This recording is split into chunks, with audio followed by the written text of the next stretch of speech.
The greatest of all time, the God. പറയുമ്പോൾ നേരെ Cristiano എടുത്തോ നമ്മുടെ മെസ്സി എടുത്തോ ഒന്നും പോകണ്ട. പറയാൻ പോകുന്നത് നമ്മുടെ തളപതി വിജയുടെ ഏറ്റവും പുതിയ സിനിമയെ പറ്റിയാണ്. നമുക്കറിയാം, ഒരു വിജയ് സിനിമ ഇറങ്ങുമ്പോൾ ഇങ്ങനല്ല, അരങ്ങും കലങ്ങിയ ആഘോഷമാണ്. തുടക്കം തൊട്ട് അതിന്റെ പോസ്റ്റർ തൊട്ട് പിന്നെ അങ്ങോട്ട് സിനിമ റിലീസ് ആകുന്ന വരെ ആഘോഷമാണ്. പക്ഷെ ദ ഗോട്ട് എന്ന് പറഞ്ഞ സിനിമയ്ക്ക് എവിടെയോ എന്തൊക്കെയോ ഒരു ഹൈപ്പ് കുറഞ്ഞ പോലെ, അല്ലെങ്കിൽ ഒരു നോമിനൽ വിജയ് സിനിമ വരുന്ന പോലെ അല്ല ദ ഗോട്ട് എന്ന് പറഞ്ഞ സിനിമ വരുന്നത്. ഇതൊക്കെ സത്യമാണോ?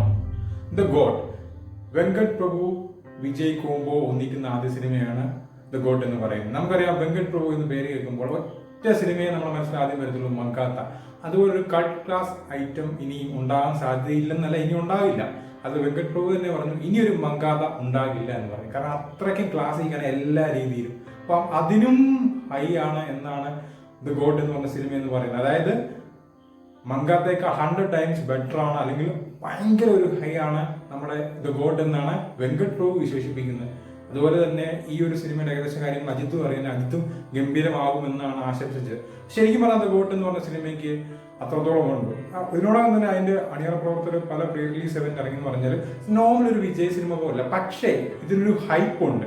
അത് വേറൊന്നുമില്ല, വിജയ് എന്ന പേര് തന്നെയാണ്. വിജയുടെ സ്റ്റാർഡം തന്നെയാണ് ഈ ഒരു സിനിമയുടെ ഹൈപ്പ് എന്ന് പറയുന്നത്. നമുക്കറിയാം, ഈ ഒരു സിനിമ ഏകദേശം 400 കോടിയാണ് പഠിച്ചത്. അതിന്റെ 200 കോടി രൂപയും കിട്ടിയിരിക്കുന്നത് വിജയുടെ റെമ്യൂണറേഷനാണ്. അത് നമ്മുടെ പ്രൊഡ്യൂസറായ അർച്ചന കളപതി തന്നെ ഇന്റർവ്യൂ പറയുന്നുണ്ട്. അതുപോലെ തന്നെ നമ്മുടെ ഹൈപ്പ് കൂട്ടുന്ന വെങ്കട് പ്രഭു പറഞ്ഞൊരു നോർമൽ സിനിമയല്ല, ഫാൻസുകാർക്കും ആഘോഷിക്കാനുള്ളത് വേണ്ടത്. അത് ഓരോ രീതിയിലുള്ള വിജയുടെ ഒരു ആഘോഷ സിനിമയാണ്. അതുപോലെ തന്നെ പല പല സർപ്രൈസും സിനിമയിൽ ഒരുക്കിയിട്ടുണ്ട്.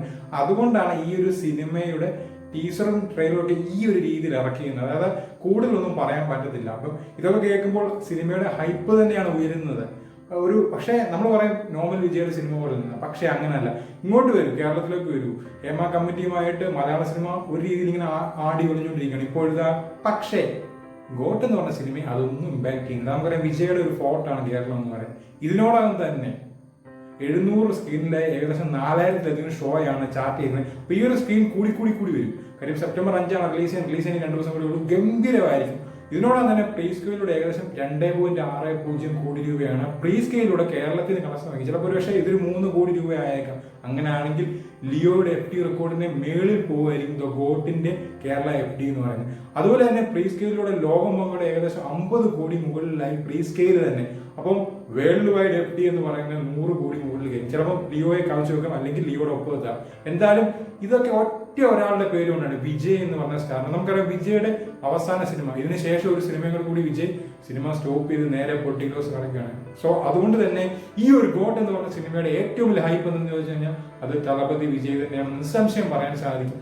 ഇതിനോടൊപ്പം തന്നെ നിമിഷങ്ങൾ കൊണ്ട് ഓരോ തിയേറ്ററുകളും 600-800 സീറ്റുള്ള തിയേറ്ററുകളെല്ലാം ഫുൾ ആയിക്കൊണ്ടിരിക്കുകയാണ്. എന്തായാലും സെപ്റ്റംബർ 5 എന്ന് പറഞ്ഞു കഴിഞ്ഞാൽ അത് വിജയ് ആരാധകർക്ക് ഒരു തിരുവഴിയാണ്. എന്തായാലും ദ ഗോട്ട് എന്ന് പറഞ്ഞ സിനിമ വിജയ് വെങ്കട് പ്രഭു ഒന്നിക്കുമ്പോൾ ആ ഒരു സിനിമ എന്ന് പറയുന്നത് അതിഗംഭീരമാകട്ടെ എന്ന് ആശംസിക്കുന്നു. അതുപോലെ തന്നെ നമ്മുടെ ഈ ഒരു ചാനൽ ഇഷ്ടപ്പെട്ടെങ്കിൽ ചാനൽ സബ്സ്ക്രൈബ് ചെയ്യുക. അതുപോലെ തന്നെ വീഡിയോ ഇഷ്ടപ്പെട്ടാൽ ലൈക്ക് ചെയ്യുക, ഷെയർ ചെയ്യുക.